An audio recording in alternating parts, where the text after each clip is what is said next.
జంగల్ రాజ్ అనేది రాష్ట్రంలో ఈరోజు జంగల్ రాజ్ అనేది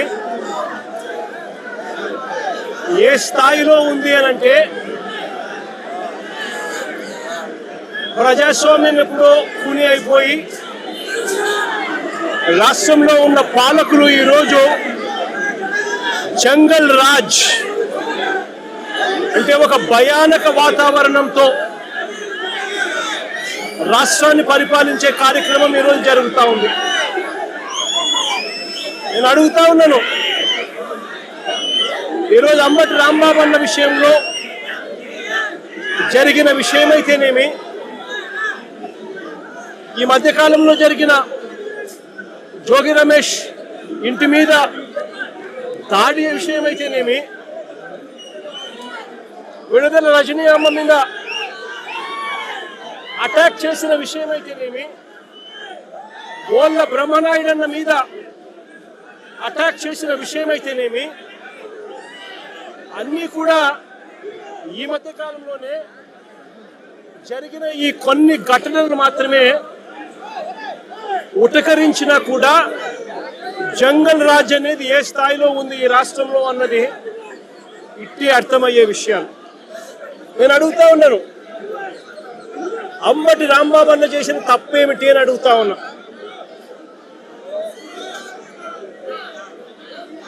విడుదల రజనమ్మ చేసిన తప్పేమిటి అని అడుగుతా ఉన్నా. జోగి రమేష్ చేసిన తప్పేమిటి అని అడుగుతా ఉన్నా. కరుణాకర్ రెడ్డి తిరుపతి భూముల కరుణాకర్ రెడ్డి చేసిన తప్పేమిటి అని అడుగుతా ఉన్నా. కాకాని గోవర్ధన్ అన్న చేసిన తప్పేమిటి అని అడుగుతా ఉన్నా. గోళ్ళ బ్రహ్మనాయుడు అన్న చేసిన తప్పేమిటి అని అడుగుతా ఉన్నా. కేవలము చంద్రబాబు నాయుడు గారు అనే వ్యక్తి గత సంవత్సరంన్నర నుంచి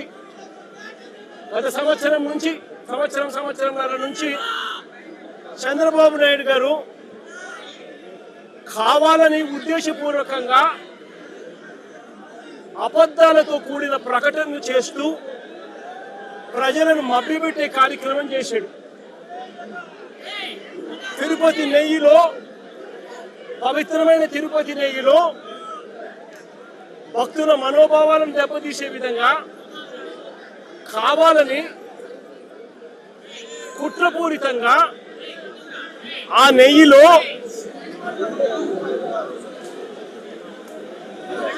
జంతువుల కొవ్వు ఉందని, గొడ్డు మాంసం కొవ్వు ఉందని, పంది కొవ్వు ఉందని,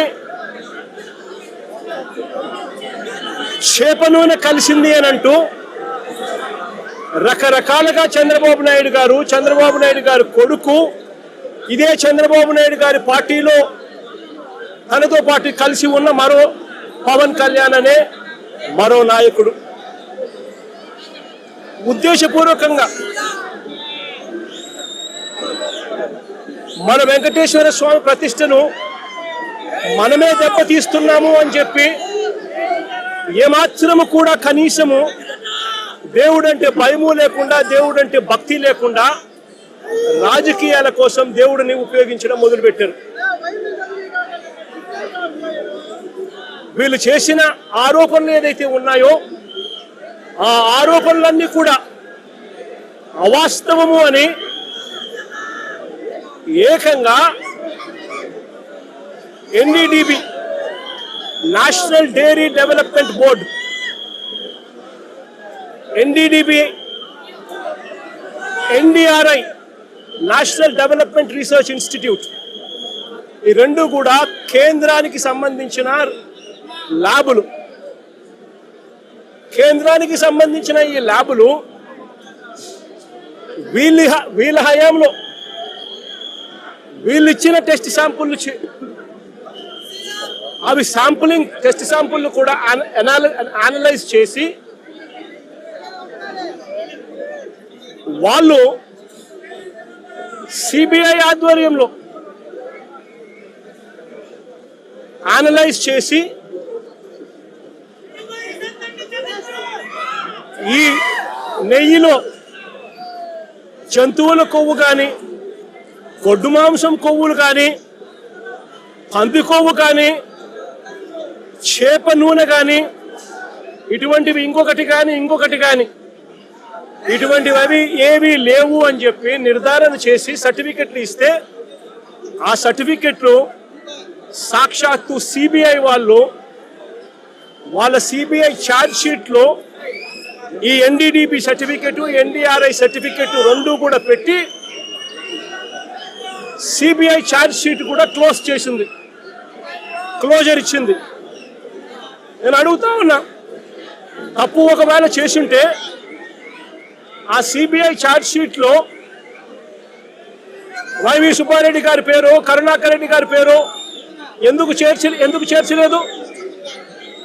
ఒకవేళ తప్పు చేసినట్టు ఒకవేళ ఆధారాలుంటే, తప్పు నిజమే అయితే వీళ్ళని ఎందుకు అరెస్ట్ చేయలేదు?